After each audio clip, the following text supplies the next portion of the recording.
Vamos a hablar de la controversia que se generó este fin de semana entre el Servicio Médico Legal y Johannes Kaiser.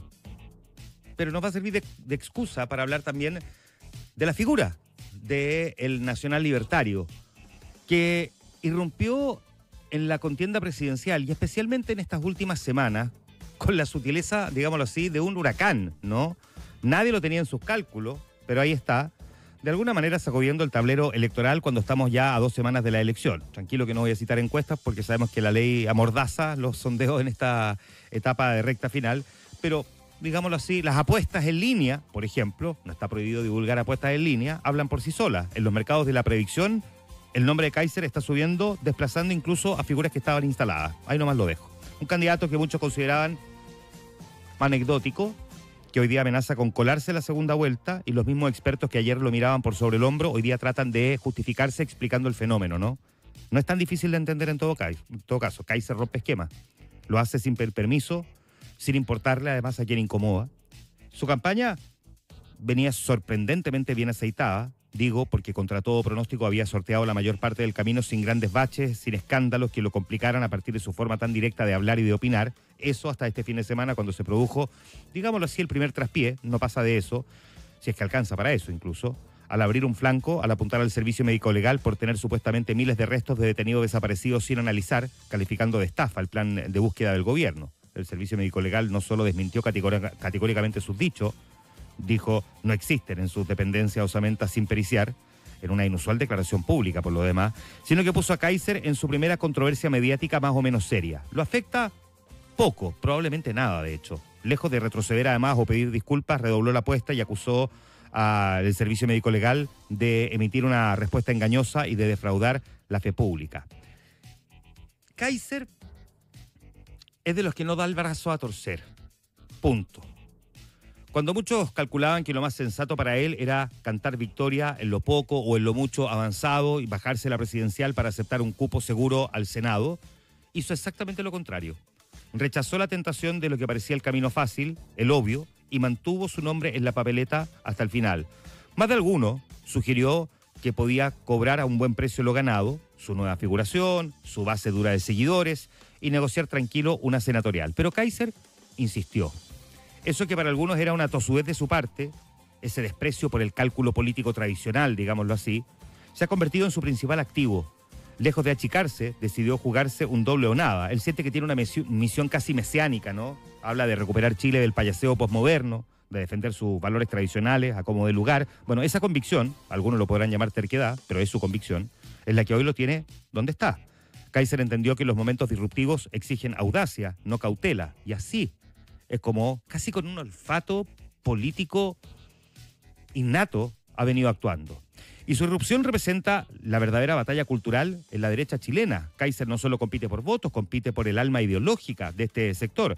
De hecho, si uno mira su biografía política reciente, es la crónica de 2 divorcios con la ultraderecha tradicional de Kast.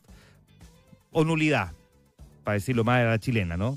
Primero se distanció del Partido Republicano en 2021, después de que salieran a la luz algunos de sus comentarios más controversiales. Fue literalmente expulsado del chat por sus propias imprudencias verbales.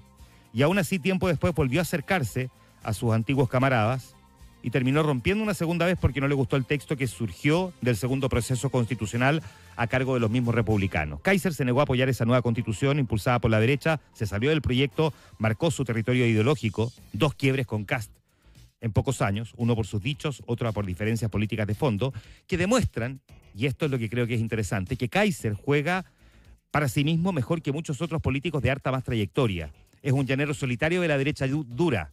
Coinciden muchas banderas con Kast, sí, pero no le tiembla la mano para desmarcarse si algo no calza con su credo.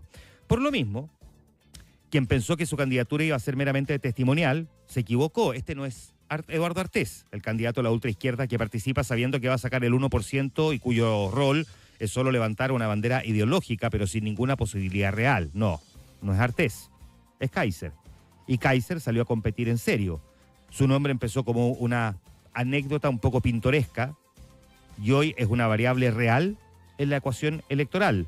Tanto es así que incluso sus antiguos colegas de la ultraderecha han tenido que reconfigurar sus estrategias en función de él. En el Partido Republicano, no olvidemos esto, en un principio lejos de entrar en pánico, Kast y sus estrategas calcularon que la presencia de Kaiser en la papeleta podía incluso favorecerlos, porque como Kaiser era más incendiario, Kast parecía más moderado y eso le podía atraer un electorado más amplio. El tema es que, habiendo pasado los meses, el resultado de ese curioso cálculo es que la derecha dura va con dos cartas fuertes en paralelo, y es una jugada arriesgada, que en teoría le permite abarcar más público, y que puso a Kast en un escenario, sin embargo, ahora de potencial complejidad, porque Kaiser sistemáticamente ha subido y Kast no puede decir lo mismo. De hecho, venía bajando. Porque Kaiser dejó de ser anecdótico para convertirse en fenómeno.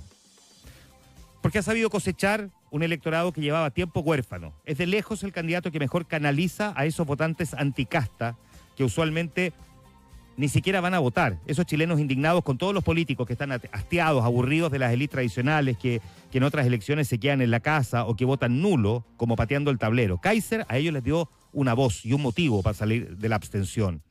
Su estilo de outsider rabioso, que cuestiona sin ambigüedades a la clase política establecida, es justo lo que muchas veces ese sector electoral quiere escuchar. Representa el voto bronca de la derecha, gente común y corriente, muchas veces de sectores populares, que siente que la frustración que tienen con el país es mucha y con la casta gobernante, pero que jamás depositaría esa rabia en un proyecto de izquierda. Para ello está Kaiser.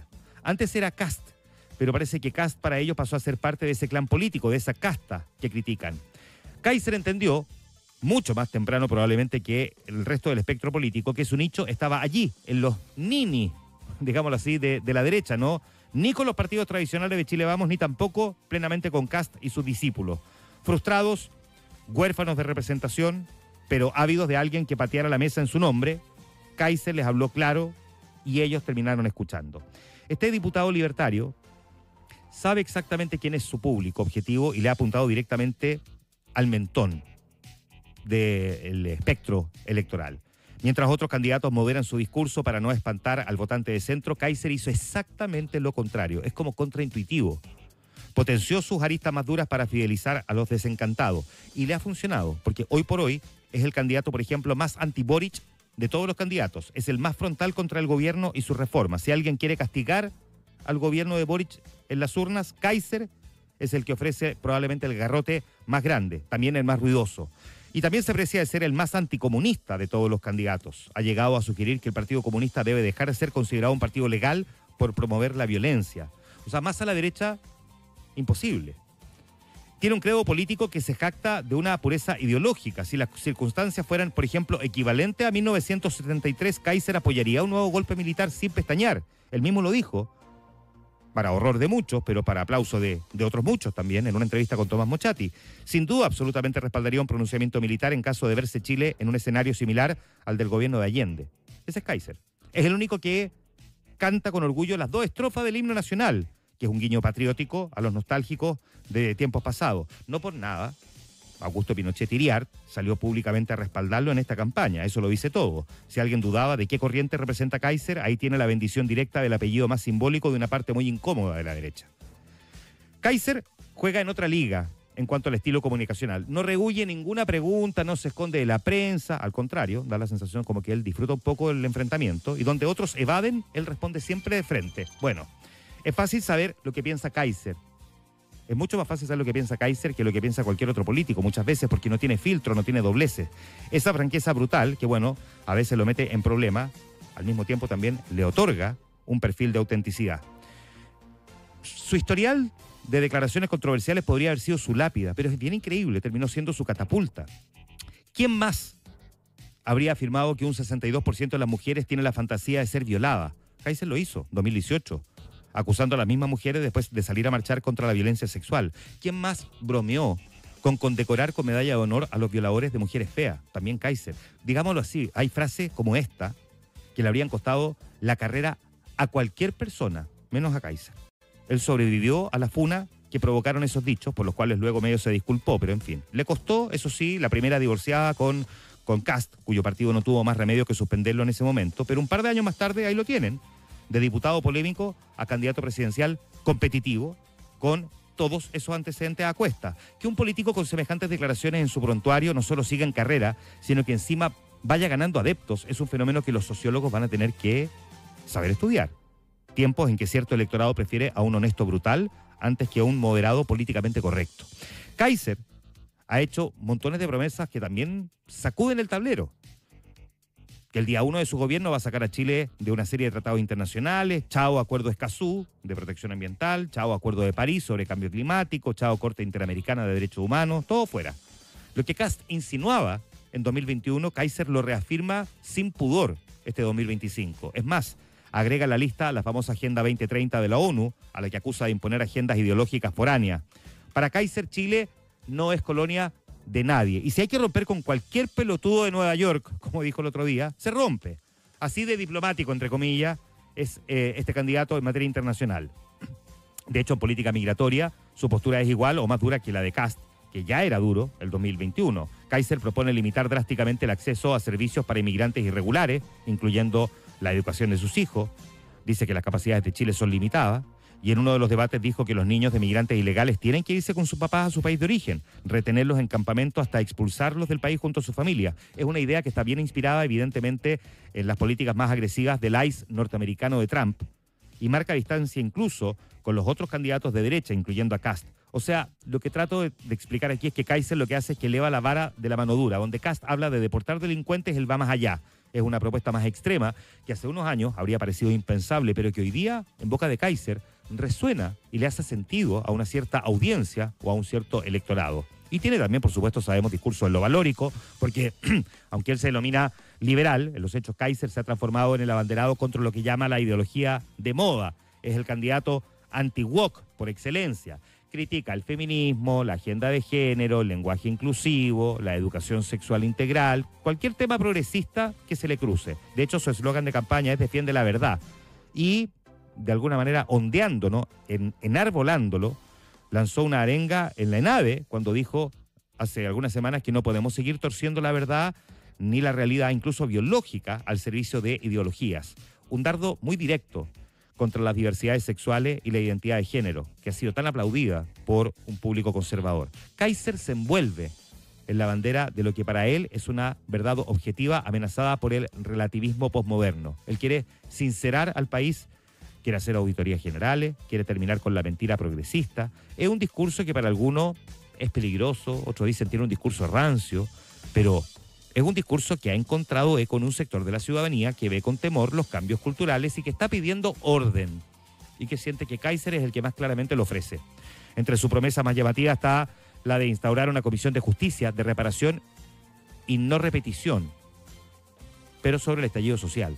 Y llevaría además, dice, el nombre de Sebastián Piñera. Es una movida que puede sonar un poco irónica, ¿no?, pero es bien provocadora. Piñera, el presidente que estuvo durante el estallido, criticado por la represión, por la violación a los derechos humanos. Kaiser pretende que sea símbolo de una comisión de no repetición. Es una forma de reescribir la historia reciente, con su propia mirada. Para Kaiser el problema no fue la respuesta estatal, sino el estallido en sí. De hecho, tilda de octubristas de derecha, en tono despectivo evidentemente, a cualquiera en su sector que haya mostrado la más mínima empatía con las demandas sociales de octubre del 2019. Lo hace pensando, por ejemplo, en Mario Desbordes. No perdona a los blandos, dice que no perdona a los traidores de la derecha. En su mundo la derecha tiene que ser monolítica contra cualquier asomo de revuelta o agenda octubrista, y él mismo se encarga de marcar esas líneas rojas. En resumen, el combo ideológico de Kaiser mezcla un Estado minimalista, libertad total para las armas, ultraliberalismo económico, un cierto conservadurismo moral, nacionalismo anti-inmigración y un rechazo absoluto a la Agenda 2030 de la ONU. Propuestas antes marginales, como reinstaurar la pena de muerte o privatizar o al menos autogestionar los hospitales públicos, entregar colegios estatales a cooperativas de profesores, todas esas cosas están arriba de la mesa gracias a él. Y su discurso es como una especie de, no sé, amalgama entre el libertarismo de Milei, entre el libertarismo mileísta y la dureza de Bukele, en clave chilena, obviamente. Es un cóctel bien explosivo, que le guste o no a mucho, ya no pertenece a los márgenes de la sociedad, no está en los extramuros del debate. Penetró en amplios sectores, aprovechando el descontento general y el giro a la derecha que atraviesa el país. Kaiser también ha peleado harto durante esta campaña. Ya mencionamos su choque con el Servicio Médico Legal el fin de semana, tuvo un encontrón diplomático con Bolivia, que casi escala a un incidente internacional, cuando prometió que iba a cerrar la frontera al llegar a La Moneda. Se acabó el chistecito de Bolivia, dijo, molesto por el contrabando de los autos robados. Si nos vuelven a humillar rematando autos chilenos, en La Paz lo van a pasar muy mal, van a tener que cambiarle el nombre a la capital porque La Paz no va a ser, dijo. Ya, sabemos que no es la capital, pero bueno, se entiende el fondo, ¿no? La frase incluso obligó al canciller a tener que salir a matizar las declaraciones de Kaiser, aclarando que la política exterior de Chile la decía el gobierno, no los candidatos. Pero el punto estaba hecho. Kaiser no tiene filtro. Para sus seguidores, ese es precisamente su mayor mérito. Tuvo una pelea con Franco Parisi. Están disputando un electorado similar los dos, ¿no? Ellos disputan básicamente, es lo que dicen los cálculos electorales, ¿no? Hombres jóvenes, desconfiados del sistema, más cercanos a un video de YouTube que a un discurso en La Moneda. El choque entre los dos, que escaló incluso hasta tribunales, después de que Parisi acusara sin pruebas a Kaiser de financiar su campaña con asignaciones parlamentarias. Kaiser respondió con una querella, transformó la pelea en una disputa pública, es como una especie de gallito de testosterona libertaria, es bien curioso esto, como de youtuber contra youtuber también, porque Parisi también utiliza más o menos el mismo lenguaje. El enfrentamiento con Parisi le ha permitido reforzar su narrativa antisistema. Yo no robo, yo no me arranco a Alabama, apuntando a Parisi. Bueno, con todo este despliegue, que es provocador, que es un tipo articulado, omnipresente en las redes, cada vez más presente en los medios tradicionales, Johannes Kaiser se ha convertido en el fenómeno político de la derecha que nadie vio venir. No importa si no pasa segunda vuelta, igual puede hacerlo, no le puedo citar encuestas, pero ojo ahí, ya instaló su idea en el debate público. Tiene más suscriptores en su canal de YouTube que los votos que van a obtener varios de los candidatos en esta elección, así se lo digo. Y si llega al poder, seguramente será él y no Matei ni Kast el nuevo líder ideológico de la derecha. Y si no llega al poder, igual va a terminar siendo el líder. Porque ya no se trata solo de números, se trata de narrativa, de control del debate, de capacidad de agitar el avispero. Nadie daba un peso por él y sin embargo aquí está, en el centro de la conversación. Al final de esta elección vamos a ver si la K de la derecha era la de Kast o la de Kaiser. El tiempo nos va a decir si fue un fenómeno pasajero o el primer capítulo de un nuevo liderazgo. Algo sí es bien evidente, no tiene nada que perder y tiene todo que ganar. Perdió 2 veces con la extrema derecha, pero le ganó a todos en la capacidad de hablarle a los que nadie quería escuchar. Pensaban que iba a ser su hermano, Axel, y no, fue Johannes, el que gritaba desde la galería, al que nadie le ponía atención, el que, sin embargo, y contra todo cálculo y todo pronóstico, eventualmente podría incluso hacer historia.